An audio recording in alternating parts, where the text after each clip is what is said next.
Hello అండి, అందరికీ నమస్తే. ఈరోజు ఫ్యామిలీ ఫుడ్ తెలుగు ఛానల్లో చేసే రెసిపీ వచ్చేసి కేక్ అండి. ఇది ఎగ్స్ లేకుండా, అలాగే గోధుమ పిండి, మైదా పిండి వాడకుండా, బేకింగ్ పౌడర్ కూడా వాడకుండా కేక్ అనేది ఏ విధంగా చేసుకోవాలో చూద్దాం. ముందుగా 1 కప్పు వరకు గోధుమ రవ్వ ఉంటుంది కదా, బొంబాయి రవ్వ, అది తీసుకోవాలి.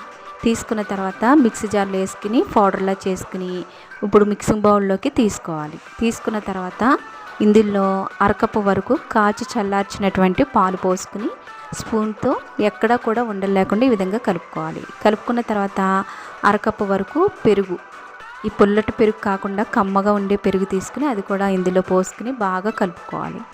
ఇలా కలుపుకున్న తర్వాత మూత పెట్టేసి 15 నిమిషాలు పక్కన పెట్టేసుకోవాలి. స్పూన్తో ఈ విధంగా బాగా కలుపుకోవాలండి. కలుపుకున్న తర్వాత మూత పెట్టేసి 15 నిమిషాలు పక్కన పెట్టేసుకోవాలి. ఇప్పుడు 15 నిమిషాలు ఇది పక్కన పెట్టేసిన తర్వాత ఆ టైంలో ఇప్పుడు 1 కప్పు వరకు, అంటే అరకప్పు వరకు పంచదార తీసుకోవాలి. 2 యాలకులు కూడా వేసుకుని మిక్సీ పట్టుకోవాలి. మనకి పౌడర్లా వస్తుంది. అలాగే మనం దేంట్లో అయితే మనం ఈ కేక్ అనేది తయారు చేసుకుంటున్నామో, కుక్కర్లో చేసుకుంటున్నాం కదా, ఇప్పుడు స్టవ్ అంటించి కుక్కర్ గిన్నె పెట్టుకుని అడుగున సాల్ట్ యాడ్ చేసుకోవాలి.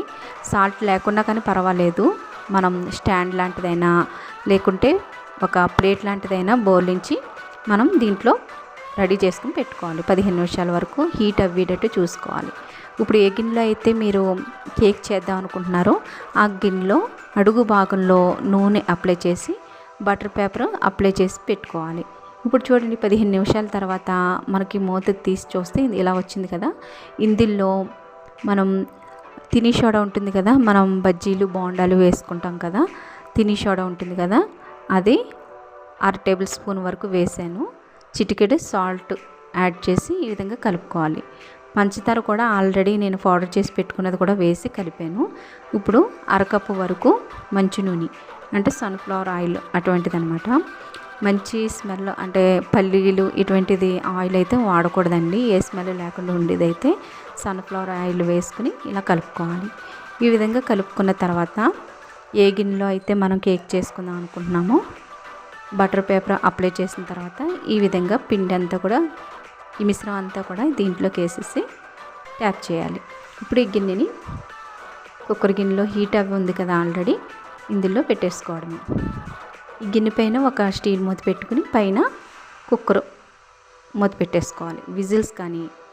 విజిల్ కానీ బెల్ట్ కానీ లేకుండా 30 నుంచి 35, 40 వరకు మనం ఇది ఉడికించుకోవాలి. 30 నిమిషాలకు ఒకసారి జస్ట్ ఒక్కసారి ఓపెన్ చేసి టూత్పిక్ ఉంటుంది కదా, దాంతో ఒకసారి ఇలా గుచ్చి చూసారంటే తడిగా ఉంటే కనుక ఇంకొక 5-10 నిమిషాలు మనం ఉడికించుకోవాలి, బేక్ చేసుకోవాలి. ఇప్పుడు స్టవ్ ఆఫ్ చేసిన తర్వాత బాగా చల్లారనివ్వాలి. అరగంట తర్వాత మనం ఒక ప్లేట్లోకి తీసుకుని మనకు నచ్చిన షేప్లో కట్ చేసుకోవడమే. ఈ న్యూ ఇయర్కి మీరు ఈ విధంగా చేసుకోండి. మా పిల్లలకైతే, మా ఫ్యామిలీ మెంబర్స్కి అయితే ఈ కేక్ అనేది చాలా బాగా నచ్చింది.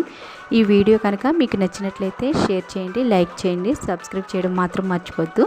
బెల్ ఐకాన్ క్లిక్ చేయండి. చూస్తుంటే తెలుస్తుంది కదండి, ఈ కేక్ అనేది చాలా స్మూత్గా చాలా బాగా వచ్చింది. థ్యాంక్ యూ అండి.